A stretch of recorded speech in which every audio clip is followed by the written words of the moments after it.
Hello and welcome to another episode on NESG Radio.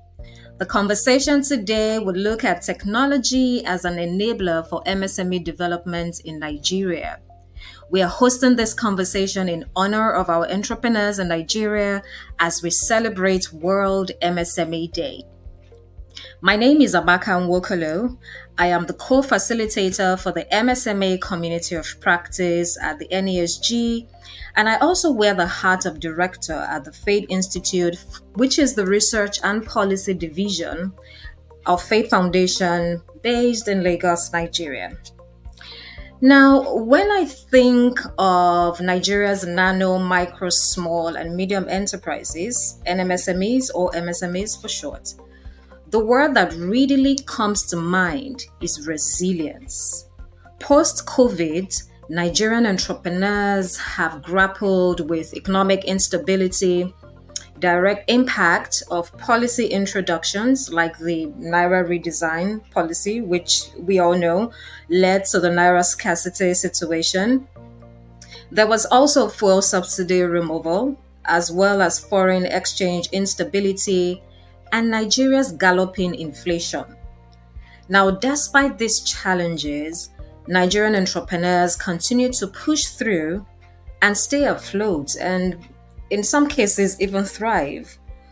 For many MSMEs or NMSMEs, technology has been a great enabler of growth.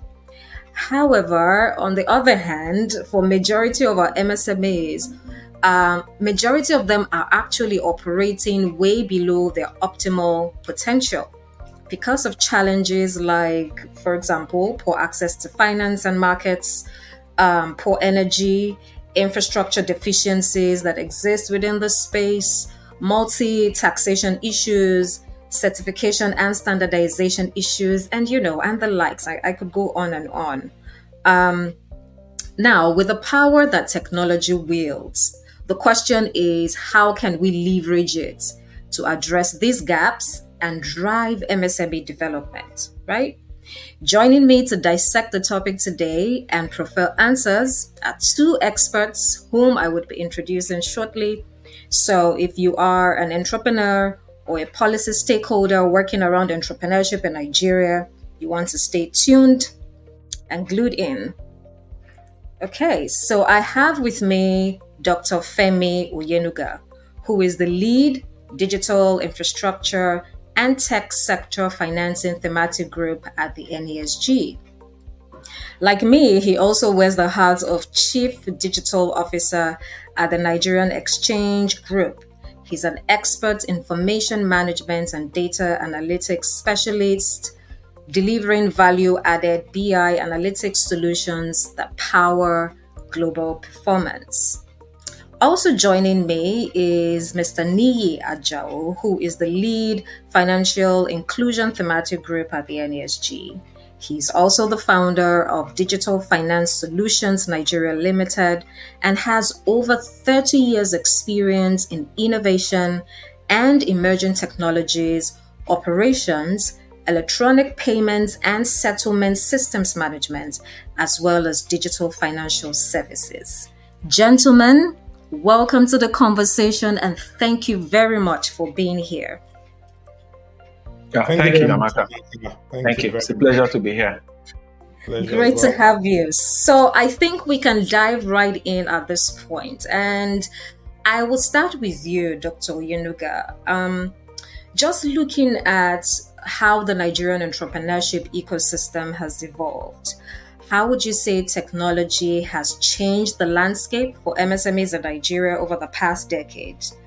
And maybe on the back of that, also share the types of technologies that have been the most impactful for MSMEs in Nigeria. Thanks very much, Amaka, again, and I'm happy to be here. I think that's a great question that we're starting with. Because the evolution of technology in the last decade has really driven that chasm of enablement, engagement, execution, and also customer centricity around the populace and the segment of MSME and also players within the ecosystem. So if you look at the way technology was before 10 years ago, it was moving from the partial manual, semi-automated process to now fully automated, more digital in nature, and also quite fast and robustly integrated, technology, footprint. That in a way has actually given credence to the way the MSME deliver value to the last chain. We always talk about the last mile, and technology being an enabler. What is done is to help push that advancing front of the last mile within the MSME. But that said, that's a very global agenda or global errand news topic. If I do say that technology has been 100% spot on, there's still a lot of work to be done in technology. Things around technology infrastructure, technology financing, put in technology at the hands of the rural MSME subject, ensuring that technology helps fine-tune the ability to deliver value even within the urban sector as well. Now, we really do a lot of mischaracterization of the MSME market because it's actually huge. So some people don't even know that we have agricultural sector as part of the MSME, textile as part of the MSME, e-commerce MSME, even education and content delivery as well, for entertainment. They're all within the MSME space. I don't think technology has fully resolved some of those ability, but it's actually moved the agenda or the subject further. So we now have technology that's taken us from the manual, touch to the less touch sort of, delivery pattern. And that is where cloud and digital technology, digital transformational agenda globally has helped within the last 10 years. And so when we look at things around, machine learning, artificial intelligence, analytics, XYZ, they've all helped to drive the topic, of MSME. Now, I've then actually delivered what is expected in terms of a champagne performance. I think we're on the journey. We're not there yet. The B part of the question is, what sort of technology has come to help MSME in the last 10 years? So when you look at what MSME actually, where they actually fit into, we can dimension it in 3 areas: digital payment, digital remittance, and digital integration, digital interaction. Those 3 areas have different technology that's driving it. So if you look at digital payment, you find we have a lot of banks, microfinance, or digital banks play in that field, where you now have smartphones and future forward phone playing in that space. If you look at the remittances, you also have some financial services using technology, switches and things like that playing in that space. But all that couldn't have happened without the technology around telecommunications and enabling all that. So the good news is that we now have mobile money as approved by the government. Mobile money will also help, is a technology that's coming to help give additional layer or color or context to how MSME actually do function within the ecosystem. So in a nutshell, that's bringing it home, the different set of technology, the social media space. So you find out that even MSME playing around Instagram, Facebook, WhatsApp, they're all digital platforms that's helping to really add color to the way MSME function in Nigeria and also in Africa as well. It's all interrelated. Thank you. Very much. Thank you so much. Thank you so much, Dr. Yunuga. I couldn't agree with you more. It's been amazing to just watch. I work with MSMEs, so it's been amazing to just watch. The evolution that has happened, and like you said, to have entrepreneurs, literally run their businesses from the comfort of their homes. You have using Instagram and WhatsApp, as stalls, as against back in the day where you had to have some form of building, brick and mortar system. So it's really Absolutely. yeah, it's really been an amazing journey. And I like what you said around the rural part of Nigeria. As much as technology is exciting and has come to Nigeria, we've embraced it with open arms. There's a lot of work to be done, with regards to rural Nigeria, particularly entrepreneurs who also operate within rural Nigeria. So thank you so much for setting that beautiful context. Now I'm going to pull you in here, Mr. Ajawo. And Dr. Yunuga had sort of alluded to, digital payment systems and how it has helped a lot of MSMEs. And it's interesting because for a lot of MSMEs, access to funding or finance is still a major issue. It's been a persistent problem, actually. It's a great thing that you work within the space. You have extensive experience within that space. And so my question to you would be, how can technology help improve access to finance for MSMEs in Nigeria? Thank you, Amaka. And I'd say congratulations to all our listeners. Today being the World MSME Day, a day that the whole world is focusing on the MSMEs. For me, the question of how technology helps access to finance, that's a very important question there. For me, I think the main message here is that I would say congratulations to everybody involved in MSME. Technology has come to actually democratize access to finance. Gone are the days that you have to be big, you have to be a big organization to have access. If you look at access to finance as the ability of enterprises to obtain financial services, which includes credit, that's loans, deposits, payments, insurance, pension, tax payments, and all that.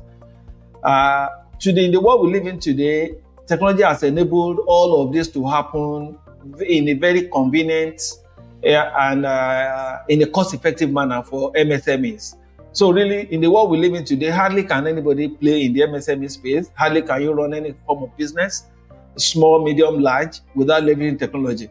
Right from opening bank accounts, right from even after you open the account. I mean, if with most of our banks today, you want to open an account, you can submit your documents via email. You can upload documents in the bank's portal and have accounts opened.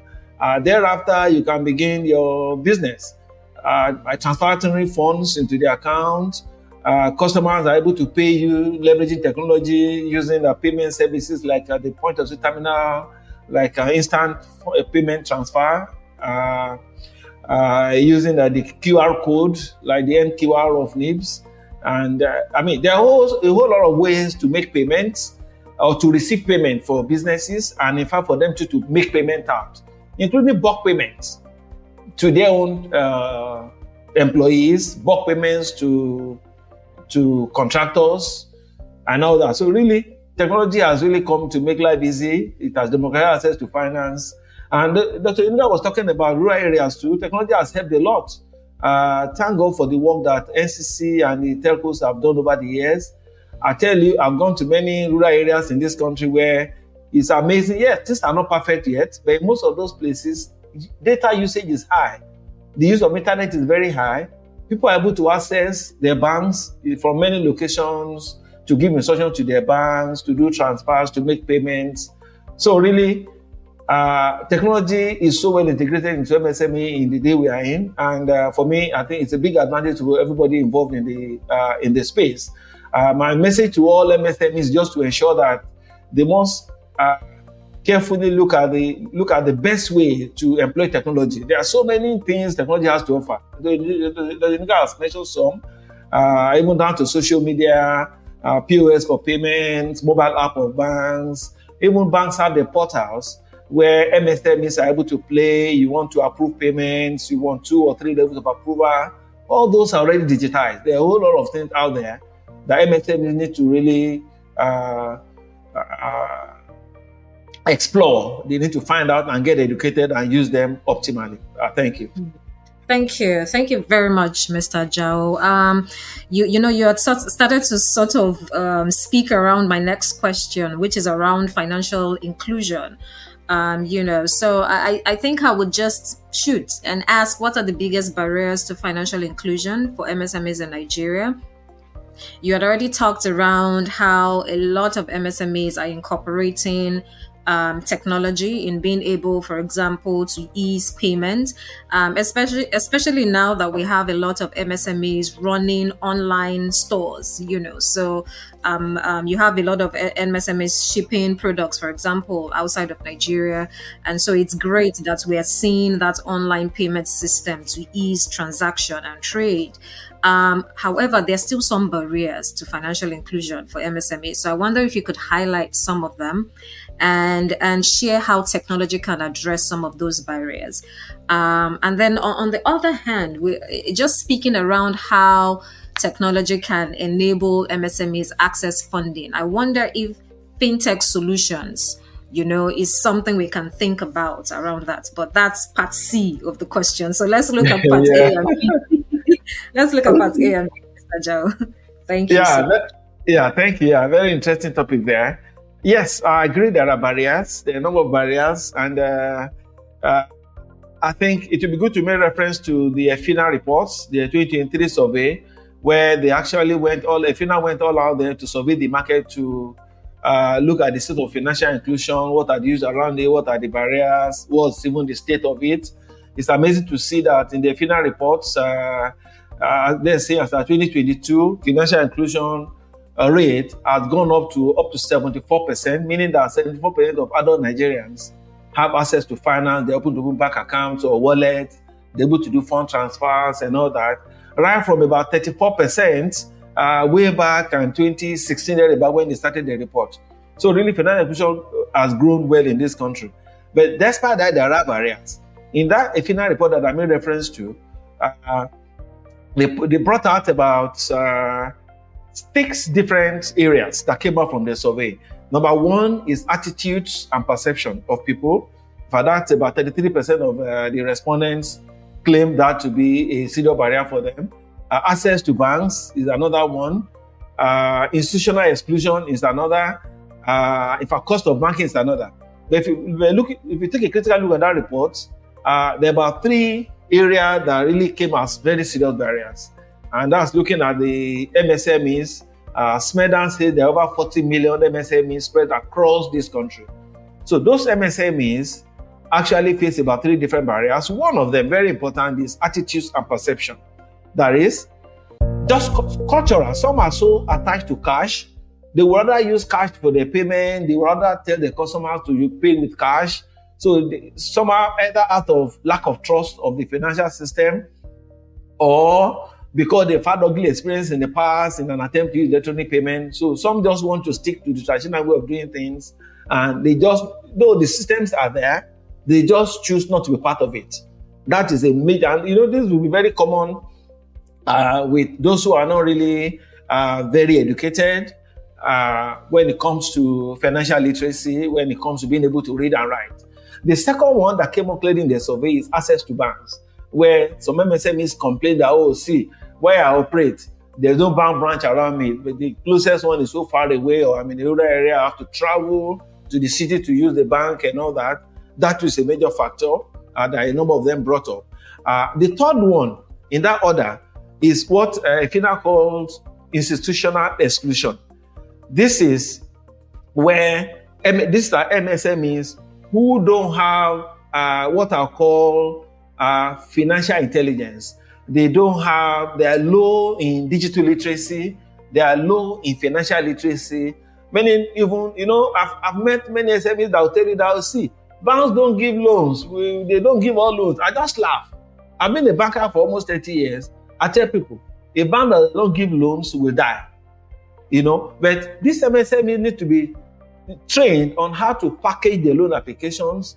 They need to understand that they must keep records.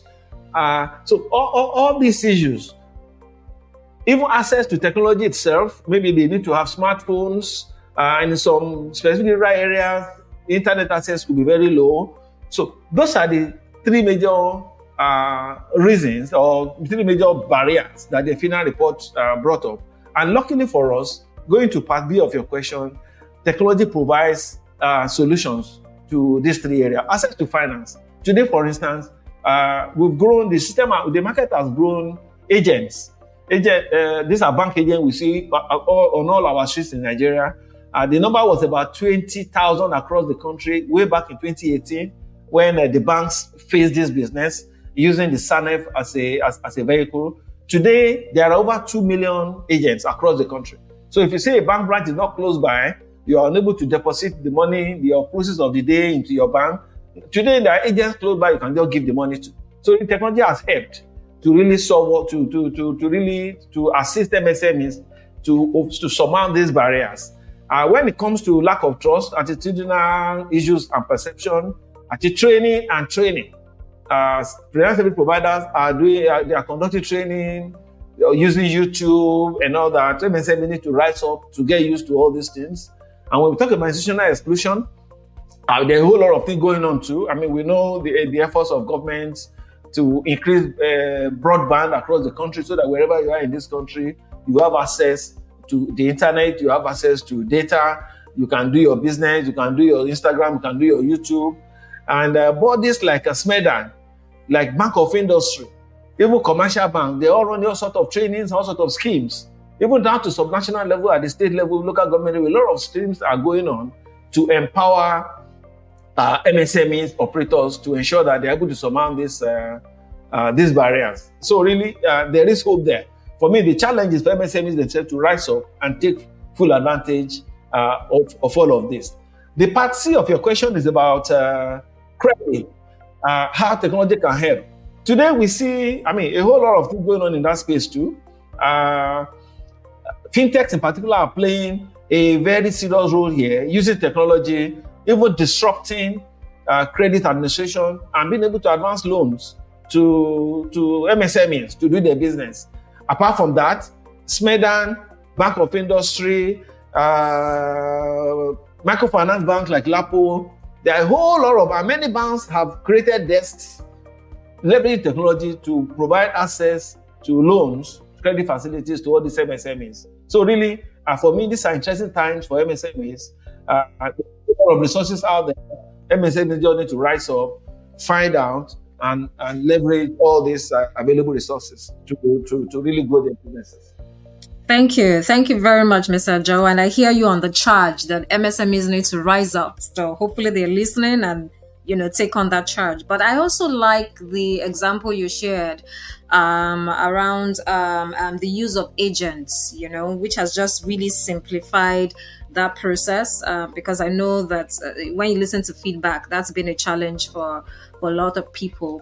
I also like that you emphasized financial literacy because for us at Faith Foundation, for example, and we work with a lot of entrepreneurs, we find that that's also a gap for a lot of entrepreneurs. So that's something that many MSMEs need to take seriously because whether you're looking to access funding from a banking institution or an investor or even family and friends, it just helps that you are financially literate and it improves your chances of being able to access finance. So thank you so much, Mr. Jao, for that packed response. So I'm going to come back to you, Dr. Oyenuga, and to just talk a bit more around some of the challenges that MSMEs face when adopting new technologies in Nigeria.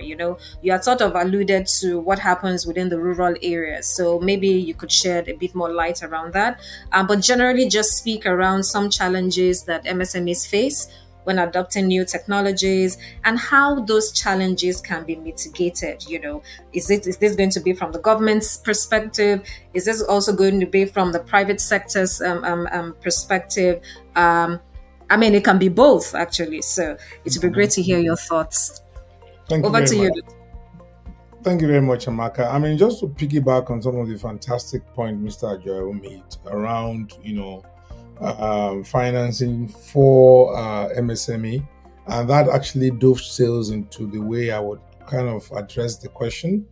I see barriers as opportunity sometimes, but then again, It depends on the way we filter the noise from the signals. And one of the things I find out with most programs around MSME and even away from MSME, but let me stay within the context of MSME in my response, is the fact that sometimes when you don't have a structured approach to goals and what we are solving for, there's just a lot of noise. Apart from the fact that the access to funds from the microfinance organization, SMEDAN, Bank of Industry, DBN, they will always say that funds are available for MSME, but sometimes those funds are not being released as well. And I know the reason why some of those funds are not being released. Some of the challenges around credit vetting, credit bureau, the trust component. Mr. Ajiao mentioned something that is very pivotal, cultural. People still have the culture of trying to move money around in bulk. So when we say Nigeria is actually a digital country in terms of digital financing, it's actually a catch-22 perspective, because really there are some societies in Africa, if you go to East Africa, where you would even struggle to find paper notes, fiat currency moving around, because they've actually enabled, MSME, trade delivery through mobile money. Look at the beautiful work they've done with M-Pesa, with Safaricom, for example. You can buy a car or a house now with Safaricom. It didn't start overnight, but it took a while to get to that. So those are some of the things that are challenges that we need to overcome. Yes, you're right. The program of event to solve some of these challenges must come from both state and federal government, as well as the local government. Unfortunately, we have 774 local governments in Nigeria. They've been made to be a bit pseudo-functional, because some of the fact that the commercial ethos that the nucleus of local government should be driving is not properly being driven at that level. That would have helped with the literacy part of MSME, because when we look at our MSME as a global blob, it's good to dimension who MSMEs really are, apart from the fact that you're right, Mr. Jao, is between 40 to 45 million MSMEs that we have registered in Nigeria. And look at the kind of amount of tax that will be coming from there as well. But just using one paintbrush to say MSME nano and micro is a bit difficult, because the rural area also has its own complexity and challenges as well, up to the regulatory component that affects them. So MSMEs that operate within the urban areas are slightly different from those that operate within the rural area. But technology is, just a confluence that has helped that anyway, to help them deliver whatever they want to deliver, either within the e-commerce space, buying and selling, trading, and things like that. And so, financial literacy is very important, an important challenge that needs to be uplifted. And back in the days, you found that there's a lot of rural education that was happening in the local government that helps people understand the why, the what, and how, and what they're solving for. Now that has actually sometimes is missing. Sometimes again, the third challenge I see is that even the big organization, they have some good intent around MSME, but it doesn't really feature as a strong agenda in the corporate, in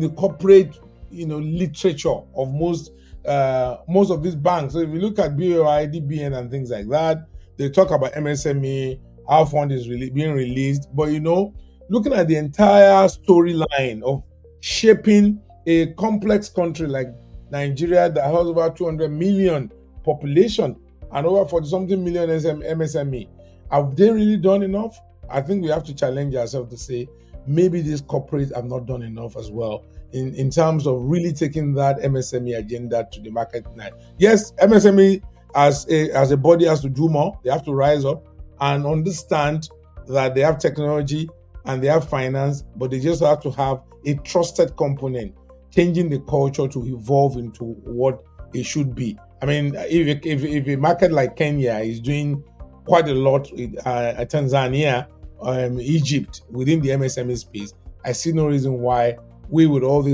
embodiment of knowledge that we have, we can't do better than those countries. And thank you very much. Thank you very much, Dr. Yeluga. You have begun to touch on government and what governments can do. There's a lot packed in your response, but that's the part I'm going to highlight because it leads to my next question. And just looking at the conversation we've had so far, I think it would be great to also look at this from a policy perspective. Especially because the work we do at the NESG anyways get towards policy change. So let's look at that for a minute and say, how would you view the role of government policy in, say, supporting technology adoption among MSMEs, for example? And I would direct this to Mr. Ajao. Thank you, Amaka. Yes, government policy. Yes. That's a highly debatable question in our climb.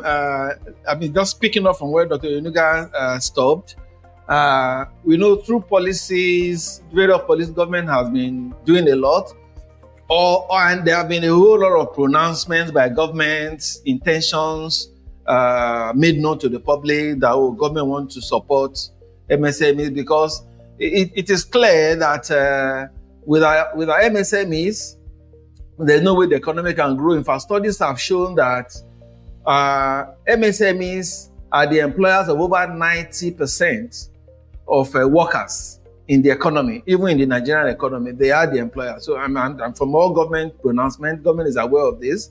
And no, it's not surprising that, a whole lot of things government has done and they continue to do. Some policies that come to mind very clearly institutions that have been set up with the necessary legislation. We have the NCC, for instance. Based on the Nigerian Communication Act, the NCC was set up, and that has brought, in fact, it has brought telecoms to the reach of every Nigerian, largely to every Nigerian, every business operator. Under the Federal Ministry of Communications, Innovation and Digital Economy, a lot is happening there. That ministry has the mandate to enable universal access, to advance ICT integration, to foster ICT industry growth, and drive transparency and efficiency. Under that ministry, we have NCC, we have NITDA, we have NITCOMSAT, we have the Nigeria Data Protection Commission, and there are other agencies like NIMSI, under the Ministry of Interior. We have the Cybercrime Acts being operated by the ONSA, Office of National Security Advisor. So really looking at our government, I think government has done a lot. There is the SMEDAN organization. SMEDAN has become such a big one. They have the National Council on SMEs that they've even dovetailed down to the sub-nationals. At the state levels, the state governor is the chairman of the Council of SME in each of the states. So there's a whole lot that's going on. There's Bank of Industry. So really talking about policies, I think government has put a lot in place to support technology adoption among MSMEs. And one point I want to make, because I heard what Dr. Yeluga said about that, in my mind, BOI, SMEDAN, I see them as interventionist agencies who are meant to just showcase what is possible. Neither of them can provide services to all the 40 or 45 million MSMEs spread across this country. I see them as interventionist agencies showcasing what is possible, so that the real players, commercial banks, the fintechs, microfinance bank can copy that and really provide the services to all these tens of millions of MSMEs. So really, we need to carefully measure our expectation from all this SMEDAN or BOI and all that. I just pray that the stakeholders can focus seriously on what is inhibiting commercial banks, what is inhibiting these institutions who are dedicated to serving the MSMEs. What are those inhibiting them? Those need to be dealt with. One of them is access to finance. Why can an MSME not get loan very easily from a financial institution? What are the inhibitors? Studies have shown that the problem of collection in Nigeria, you can collect a loan from a bank and you don't pay back, and there are no repercussions. That's a big problem. Until we solve that problem, the SMEDAN, the BOI will continue to do the interventionist program. They will be scratching the surface. But until we deal with that, either amending the Bankruptcy Act, Insolvency Act, or whatever it is, to ensure that, and we've seen examples in many countries in the Western world, where even in Asia, where there are clear procedures in place. If you collect loans, you don't pay back by the time you have agreed on, without going to court. There are agencies that make sure that you get the money back from you. And by so doing, everybody sits up. Those who collect loans know that they must pay back. And because of that, many more people, many more MSMEs, they have access to loans. I think we need to deal with that very, very seriously. That way, all government has done so far the system will really feel the impact. SMEDAN makes clear that about 70% of the MSMEs in Nigeria are women and youth owned. So these are people who are ready to run their businesses when the environment is conducive. We need to make the environment conducive. Thank you. Thank you very much, Mr. Ajao. The conversation has been very engaging so far, but we're really out of time. But thank you for emphasizing some points that the government can work on. The hope is that with the digital economy ministry, that has been carved out now, a lot of these issues will be addressed using a very clear, structured framework, because like Dr. Oyenuga mentioned, Nigeria is very complex, and there are multiple dynamics in the mix to consider. So here is hoping that some action is done from that policy perspective. Now, as we bring the conversation to a close, I would like to ask both of you this question with regards to just looking to the future. What are some emerging technologies that you believe will have, significant impact on MSMEs in, say, 5 to 10 years from now? And how can MSMEs prepare themselves? We need to do this in 1 minute each because we don't have much time. So, Dr. Unigo, you go first. Let me go first. So, interestingly, I think, there's a lot of, goodwill from both the financial services sector and the technology sector. And I, for one, I'm a big player in the digital economy space as well. So some of those policy that Mr. Ajayo has mentioned, we hope that they will come into fruition and measured goals. But in terms of technology that MSME should watch out for in the future, things around, blockchain usually was described as a solution looking for a problem. But now, blockchain is actually a problem looking for a solution. So blockchain technology, artificial intelligence, and the whole cloudification of digital transformation, especially when you look at it from a cybersecurity and cyber awareness perspective, is something that will shape the market as we go forward. I think, let me give you some few seconds back. Those are my comments for now. Thank you. Thank you very much, Dr. Yunuga. So, Mr. Jao, I'm throwing the same question to you. Yeah, thank you, Amaka. I think the next 5 to 10 years, there's cause for so much optimism. In this market, it is clear that when you have the right technology, society will accept it and will adopt it very quickly to enhance productivity. NCC tells us that as of March this year, the tele-density was as high as 101%, that's about 220 million subscriptions to telephones and all that, to telephones, GSM and all that.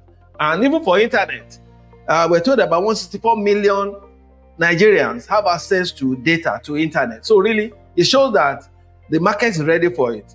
So for MSMEs, for me, number one that we must be prepared for, 5G. Very important. Just to add to the list that Dr. Yunuga has provided, 5G is here with us. It's here with us, enabling video conferencing, enabling telepresence. MSMEs must gear up to take advantage, full advantage of it. Social media will continue to be strong. Social media has dislocated lives.